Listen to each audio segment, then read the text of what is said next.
হয় চাওক, আজি সদৌ BTC সংখ্যালঘু ছাত্ৰ সন্থা ABMCৰ কেন্দ্ৰীয় সমিতিৰ নিৰ্দেশ মৰ্মে কোকৰাঝাৰ জিলা ABMCৰ অন্তৰ্গত মাগুৰমাৰী আঞ্চলিক সমিতিৰ উদ্যোগত এখন বিশাল সজাগতা সভা ইয়াত অনুষ্ঠিত হ'ল। আপোনালোকে সকলোৱে জানে যে বৰ্তমান সময়ত সমাজত যিবোৰ ব্যাধি, মদ, জুৱা, ড্ৰাগছ, বাল্য বিবাহ, বহু বিবাহ, লগতে বিভিন্ন ধৰণৰ অনৈতিক অসামাজিক কাৰ্যকলাপ, ইয়াৰ ওপৰত বিস্তৃতভাৱে আলোচনা কৰা হ'ল। আৰু যাৰ কাৰণে মাগুৰমাৰী আঞ্চলিক ABMCক প্ৰথমতে ধন্যবাদ জ্ঞাপন কৰিছোঁ। আজি ইয়াত বৃহৎ সংখ্যক মানুহৰ উপস্থিতিত বিভিন্ন ধৰণৰ অনৈতিক আৰু অসামাজিক কাৰ্যকলাপৰ ওপৰত আলোচনা কৰা হ'ল। আলোচনা কৰি ৰাইজক বুজাই দিয়া হ'ল। আৰু বৰ্তমান সময়ত আমি যিখিনি দেখিছোঁ যে আমাৰ মাজত যিবোৰ বাঢ়ি অহা যুৱ প্ৰজন্ম, তেখেতসকলৰ মাজত বিভিন্ন ধৰণৰ অনৈতিক অসামাজিক কাৰ্যকলাপ, মদ, ড্ৰাগছ, জুৱা আদিৰ প্ৰচলন আমি দেখিবলৈ পাইছোঁ। আৰু ইয়াৰ ওপৰতো আলোচনা কৰা হ'ল আৰু অভিভাৱকসকলক বুজাই দিয়া হ'ল যে তেখেতসকলৰ সন্তানক কেনেদৰে তেখেতসকলে চোৱা চিতা কৰিব আৰু তেখেতসকলক কেনেদৰে নাকি লগোৱা যায়, ইয়াৰ ওপৰত বিস্তৃতভাৱে আলোচনা কৰা হ'ল। আৰু আমি ABMCয়ে এটা সিদ্ধান্ত গ্ৰহণ কৰিছোঁ, যিবোৰ সমাজত অনৈতিক আৰু অসামাজিক কাৰ্যকলাপৰ লগত জড়িত লোক আছে, যিসকল যুৱক আছে, তেখেতসকলক আমি এটা সিদ্ধান্ত গ্ৰহণ কৰিছোঁ ৰাজহুৱাভাৱে, যে আমি আইনৰ সহায় লৈ হ'লেও তেখেতসকলক নাকি লগোৱাৰ ব্যৱস্থা কৰিম।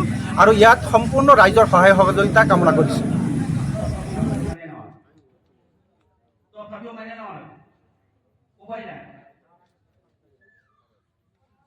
সরকার আইন করার আগেই যদি আমরা মত ছেড়ে দেই, সরকার আইন করার আগেই যদি আমরা বাল্য বিবাহ বন্ধ করে দেই, সরকার আইন করার আগে যদি আমরা রাস্তার সবকিছু আমরা বন্ধ করে দেই, সরকার আগর কোন হিসেবে কিভাবে আমরা শাসন করবো বলতেন? সরকার বললে আমরা পাবলিক মুসলমানের ছেড়ে দেবো, এই জাতি দেখি না। আজকে আমাদের সব ডাটা দিতে হয়, যেখানে গল্প শুনো, মোবাইল খুলো, যেখানেই যাও খালি মুসলমানের বলতাম, খালি মুসলমান, এছাড়া কিছু। সরকার একজন মানুষ নামাজ পড়ে, একজন মানুষ নামাজ পড়ে, তাহলে মানুষ কিভাবে ঠিক হবো? তো আঙ্গুর চেহারা বাংলা ইন্সপিরেশন হিসেবে নিয়ে একবার লাগে যে উই কি করলে আর আমরা কি করে আছি। সন্ধ্যে লাগলে মোবাইল কিংবা টিভি, তার এই সবার জড়িয়ে ওই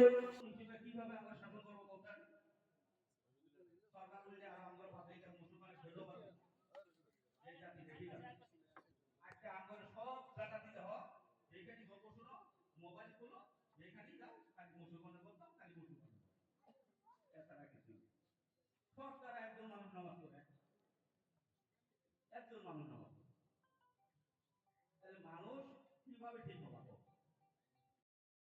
একটা দায়িত্ব নিয়ে যাচ্ছে।